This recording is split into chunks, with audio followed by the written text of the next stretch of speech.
These tires are worth like 1200 still on the market.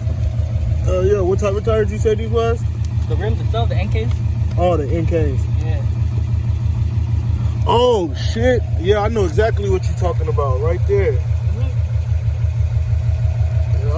These are the old school, like the one they. Yeah, but they're still race rims though. You ever did you do any pulley setups or anything? Any smaller pulleys? All stock? This is all stock except the turbo. Okay. And then is that an intercooler? I need to get. That came on there? Yeah. Bro, that shit different, bro. You know what I hate about Suburu though? The sparks.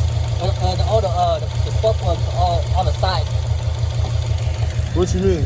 So to get the spark plug out, it's on the side instead of like it being on top. Oh, that's fucking trippy, bro. Cause I have to unscrew the mount for the engine and the motor mount. That's what dude had to do yesterday for my starter. To lift it up a little bit. Yup. But my alternator right there, I can just pull that bitch out, put it back in, easy. Facts. Battery right there. The only thing, like you said, is the spark plugs and shit. But besides that, it actually looks pretty easy to maintain, bro. Fuck Suburu, man.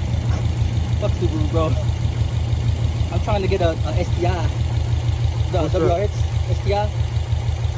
6-speed manual. Ooh, I ain't gonna lie, bro. I miss my 6-speed, bro. No cap.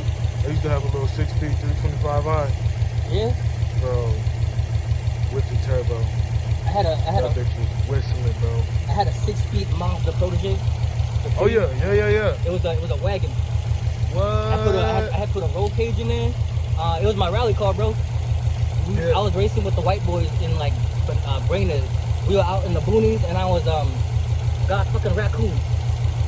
I downshifted, but it was too late. I had to swerve, my whole thing flipped. Damn. Good thing I had a helmet on though, and the roll cage saved my life. That shit crazy. You will rev it one more time for me?